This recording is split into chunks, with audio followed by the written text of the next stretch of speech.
Terrorism यानी आतंकवाद पे लेके अपनी पोजीशन बहुत क्लियर कर दी। फ्रॉम द वर्ड गो भारत का ये उद्देश्य था कि टेररिज्म पे कंसेंसस बनाया जाए, टेररिज्म पे जो डबल स्टैंडर्ड्स हैं उसको नहीं एक्सेप्ट किया जाए। और आज जॉइंट स्टेटमेंट में पहलगाम का जिक्र हुआ, तो ये बहुत बड़ी जीत थी आप कह सकते हैं भारत के लिए, एक ऐसे प्लेटफॉर्म पे जहां पे पाकिस्तान मौजूद है बतौर मेंबर, और पाकिस्तान के जो बड़े समर्थक हैं जियोपॉलिटिक्स में, चाइना के नेता वो भी मौजूद हैं। उसके बावजूद भारत ने अपनी बात रखी और बहुत ही क्लियरली और बहुत ही फोर्सफुली रखी। दूसरा टेक अवे मेरे ख्याल से होगा सबसे बड़ा कि जो भारत और चीन के बीच में जो रीसेट हुआ है जी, एक तरह से था पिछले साल जब कजान में दोनों नेताओं की मुलाकात हुई रशिया में ब्रिक्स समिट के साइडलाइंस पे, तब से बातचीत शुरू हुई, पर उस बातचीत को एक दिशा और एक क्लैरिटी की आवश्यकता थी जो दोनों लीडर्स के मिलने से आज और इस दौरे में क्लियरली आई है। प्रधानमंत्री मोदी ने कहा कि ये जो रिश्ता है ये म्यूचुअल रिस्पेक्ट और म्यूचुअल ट्रस्ट पे आधारित होना चाहिए, हमें we have to be partners and not rivals. So very very important statements, और दो एशिया के जो बड़े पिलर्स हैं, बड़े देश हैं, बड़ी इकोनॉमीज हैं, वो इकट्ठा हुई हैं। तीसरा टेक अवे मेरे ख्याल से होगा कि जो मैसेज अमेरिका को गया है यहां से कि अमेरिका ये डिसाइड नहीं कर सकता कि कौन सा देश किससे किस लेवल पे एंगेज करे। दीज आर फ्री कंट्रीज और ग्लोबल साउथ के देश इकट्ठा हुए हैं, और इस मंच पे जो हैंडशेक्स हुए, जो स्माइल्स हुए, वो एक सीधा मैसेज देते हैं व्हाइट हाउस को। सो मेरे ख्याल से ये तीन बड़े टेक अवेज थे। ऑफकोर्स प्रधानमंत्री मोदी की प्रेसिडेंट पुतिन के साथ जो मुलाकात थी वो हमेशा ही खास रहती है, और उसमें उन्होंने कहा कि ये जो रिश्ता है ये ट्रस्ट पे बेस्ड है, ये पॉलिटिक्स पे बेस्ड नहीं है। तो again I think it was a message for the US. जी, आपने प्रेसिडेंट पुतिन, राष्ट्रपति पुतिन की बात की, तो वो जो गाड़ी के अंदर से जो पिक्चर था और उससे पहले दोनों साथ में आए और जिस तरह से गले मिले, और फिर जो द्विपक्षीय वार्ता में दोनों ने एक दूसरे के बारे में जो कुछ कहा, कहीं ना कहीं आपको लगता है कि ये मैसेजिंग था डोनाल्ड ट्रंप को कि देखो तुम्हें B-52 बॉम्बर्स की ज़रूरत है, हमें सिर्फ दो अच्छे लोगों की जो आपस में एक दूसरे पर भरोसा रखते हैं उनकी आवश्यकता है, कोई बड़ी सिक्योरिटी और तामझाम की ज़रूरत नहीं, हम एक दूसरे की गाड़ी में सहजता से बैठ जाते हैं, आपस में चाय पी लेते हैं, बातचीत कर लेते हैं, और दुनिया के कठोर मसलों को भी हंसकर आराम से सुलझाया जा सकता है। क्योंकि जहां अमेरिका भारत को रूस यूक्रेन युद्ध में विलेन बनाने की कोशिश कर रहा है, वहीं पुतिन ने भारत और चीन को एक पॉजिटिव रोल में दिखाया है, ये कहकर कि आप मसले को सुलझाने में हमारी ज़्यादा मदद कर रहे हैं।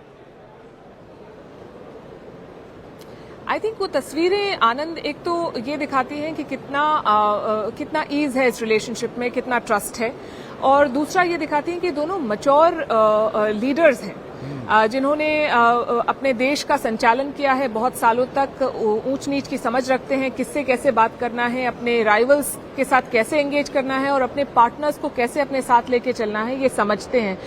डोनाल्ड ट्रंप का जो तरीका है लोगों से डील करने का वो बिल्कुल अलग है, ही इज मोर डिसरप्टिव।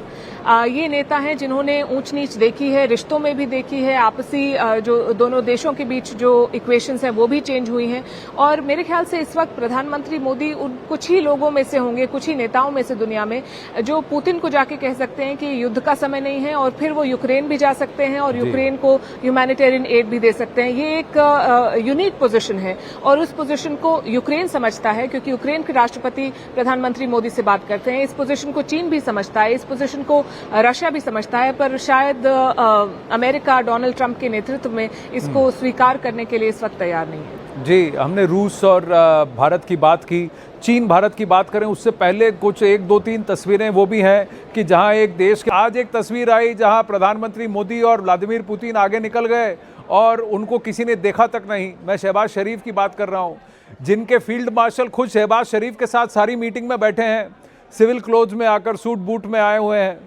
तो कहीं ना कहीं पाकिस्तान को उसकी औकात दिखा दी गई है, या फिर शहबाज शरीफ पूरी तरह से साइडलाइन हो चुके हैं और वहां सारे calls field marshal Asim Munir ले रहे हैं? I think it's a bit of both Anand. ये किसी से छुपा नहीं है कि पाकिस्तान का असली पावर सेंटर इस्लामाबाद नहीं है, रावलपिंडी है। ये अकेला ऐसा देश होगा, कहते हैं कि देशों के पास आर्मी होती है, पाकिस्तान में एक आर्मी है जिसके पास एक देश है। तो ये डिफरेंस क्लियरली दुनिया के सामने है। और जब अमेरिकी राष्ट्रपति से किसी मसले पे बात करनी होती है तो उनके आर्मी चीफ जाते हैं, फील्ड मार्शल अब जो अपने आप को कहते हैं, प्रधानमंत्री नहीं जाते हैं। So he is always playing second fiddle, जैसा कि अंग्रेजी में कहते हैं, कि वो फॉलो अप करते हैं। He is a place holder. दूसरा जो जी और जो चीन और पाकिस्तान की इक्वेशन है वो भी बहुत ही क्लियर है। पाकिस्तान के हथियार चाइना से आते हैं, पाकिस्तान को डिप्लोमेटिक सपोर्ट चाइना से मिलता है, पाकिस्तान को पैसा चाइना से मिलता है। $60 बिलियन से ज्यादा का इन्वेस्टमेंट हो चुका है। सीपेक के बड़े प्रोजेक्ट्स चाइना जाते हैं, फिर उनके ऊपर कुछ काम नहीं होता है क्योंकि पाकिस्तान जाते हैं, सॉरी, और उनके ऊपर कुछ काम नहीं होता है क्योंकि पाकिस्तान में खासा आक्रोश है इन सब इन्वेस्टमेंट्स को लेके। तो चाइना पाकिस्तान का जो है बिग बॉस आप कह सकते हैं, और Pakistan has taken a position very clearly, और वो डिपेंड करते हैं चाइना पे। तो शी जिनपिंग को मेरे ख्याल से ऐसी जरूरत नहीं महसूस हुई होगी कि शहबाज शरीफ को उसी तरह से वेलकम करें जैसे बाकी लोगों को। हालांकि ये एक दूसरे को आयन ब्रदर्स कहते हैं और जो रिलेशनशिप है वो काफी सॉलिड है, but they are not equal partners. हाँ, इक्वल पार्टनर्स नहीं है। पाकिस्तान को चीन का पालतू कहने में कोई अतिशोक्ति नहीं होगी, वैसा ही हो गया है। उसकी गति इस वक्त ऐसी ही हो गई है। लेकिन अगर हम शी जिनपिंग और प्रधानमंत्री नरेंद्र मोदी की बात करें तो यहाँ पर कई कटाक्ष हुए हैं। विपक्ष की तरफ से कटाक्ष हुआ कि भाई आप गलवान भूल गए, आप ऑपरेशन सिंदूर भूल गए, आप कैसे उनके साथ अब पहले झूला झूल रहे थे, आज फिर आप गले मिल रहे हैं, कैसे जो पिछले 6-7 साल में हुआ है वो सब कुछ नहीं, ये सब पूछा गया है। पर ये जो रीसेट हुआ है इसकी पहल कहीं ना कहीं चीन ने भी की थी। अप्रैल में ज़ो फेहोंग ने इसकी पुष्टि की थी कि राष्ट्रपति शी जिनपिंग ने राष्ट्रपति द्रौपदी मुर्मू को पत्र लिखकर कहा था कि देखिए, 2 पुरानी सभ्यताएं हैं, हमको साथ मिलकर काम करने की आवश्यकता है। जी, इसमें बात यह है कि पहल चीन ने की थी। चीन को भारत की उतनी ही इस वक्त आवश्यकता है जितनी भारत को चीन की है। पर उससे जो लार्जर इशू है, जो पॉलिटिकल इशू है, उस पर मैं ये कहना चाहती हूँ कि जब जियो पॉलिटिक्स में हमेशा रिश्ते एक से नहीं रहते। एक समय था जब अमेरिका ने वॉरशिप्स भेजी थी जब 71 की लड़ाई हो रही थी, पर 2008 में हमने अमेरिका के साथ एक न्यूक्लियर डील साइन की। तो क्या हमें अमेरिका से कभी बात नहीं करनी चाहिए थी? परिस्थितियां बदलती हैं, इक्वेशंस बदलती हैं, और आज की परिस्थिति में आपके देश के लिए जो बेस्ट है वो आपको करना पड़ेगा। सो डिप्लोमेसी में कहते हैं कि there are no permanent friends और enemies, there are only permanent interest. और इस वक्त भारत का इंटरेस्ट क्या है?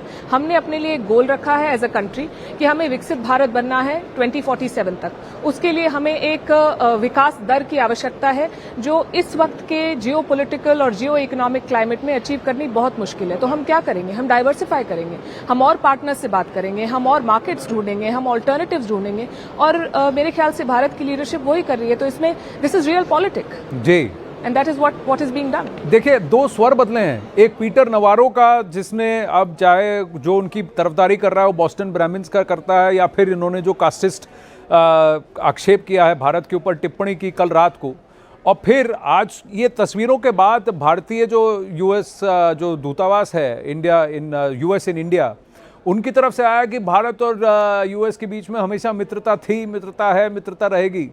तो ये स्वर बदल रहे हैं या डैमेज कंट्रोल हो रहा है? अंग्रेजी में कहते हैं आनंद, गुड कॉप बैड कॉप। हाँ। और अमेरिका वो गेम खेलने की कोशिश कर रहा है काफी समय से। Peter Navarro is the bad cop. वो आके कुछ भी बोलेंगे, खरी खोटी सुनाएंगे, ऐसी बातें कहेंगे जिनका कोई बेसिस नहीं है फैक्ट्स में, और इट डज साउंड अबसर्ड। और फिर एक तरफ से स्टेट डिपार्टमेंट होगा जो कहेगा कि भारत के साथ हमारी स्ट्रेटेजिक रिलेशनशिप है, हमारी पुरानी दोस्ती है, हमारी पार्टनरशिप है। तो ये एक तरीका है, but this is a game that India has played for very long. हम जानते हैं कि ये किस तरह से किया जाता है, और भारत के लिए इस बात में कोई दो राय नहीं है। एक कंप्लीट क्लैरिटी है कि हम बात करने के लिए, ये टैरिफ वॉर जो है ये अमेरिका ने शुरू किया था, and we try to meet them half way. हमने बातचीत की, पर भारत एक ऐसी डील को एक्सेप्ट नहीं करेगा जो भारत के लोगों के हितों के अगेंस्ट है। जी। और ये क्लैरिटी इस वक्त वॉशिंगटन में होनी चाहिए। तो जो भी वो कर रहे हैं कि एक पक्ष अच्छी बात करता है, दूसरा पक्ष कहता है कि हम आपको दंडित करेंगे, उससे भारत का जो पोजीशन है वो नहीं बदली है। प्रधानमंत्री ने बार बार कहा है कि हम ऐसी कोई डील साइन नहीं करेंगे जिससे भारत के किसानों को या छोटे जो व्यापारी हैं उनको किसी तरह का नुकसान हो। जी, साम दाम दंड भेद की नीति अपना ले, लेकिन भारत अपने पुरुषार्थ से नहीं हटेगा। पलकी जी, जाते जाते एक बात बताइए कि यहाँ पर भारत की फॉरेन पॉलिसी फेल हुई है या फिर उनको क्लैरिटी है और अच्छी बैटिंग करके वापस आ रहे हैं प्रधानमंत्री? मेरे ख्याल से there is complete clarity. Bharat ने बार बार इस रीसेट को कॉशियस रीसेट कहा है। तस्वीरें एक लार्जर पिक्चर कन्वे करती हैं आनंद, पर जब आप फाइन प्रिंट देखते हैं, जब आप डिटेल्स में जाते हैं, तो भारत ने अपनी पोजीशन को बहुत ही क्लियरली डिफाइन किया है।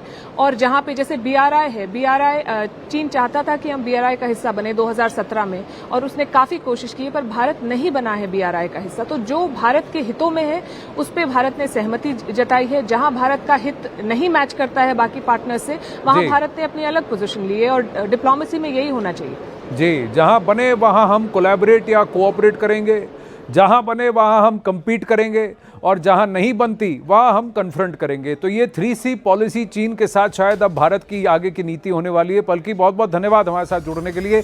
इस वक्त एक और बड़ी खबर SCO से ही जुड़ी हुई आ रही है यहाँ अखाड़ा में। SCO समिट के बाद शी जिनपिंग का बयान सामने आया है। शी जिनपिंग ने कहा है सदस्य देशों में सहयोग विश्वास की मिसाल पेश की गई थी। शी जिनपिंग ने आगे कहा कि SCO ने सबसे पहले सैन्य भरोसे की व्यवस्था बनाई है और फिर बॉर्डर पर सैन्य विश्वास का तंत्र स्थापित किया गया है।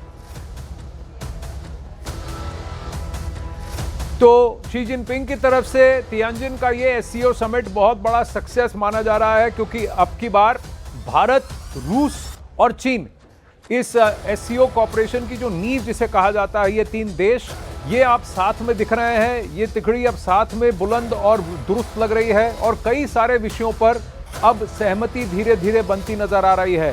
हाँ, कई मसलों पर आपसी मतभेद हो सकते हैं, लेकिन कहीं ना कहीं मनभेद मिटता हुआ दिख रहा है।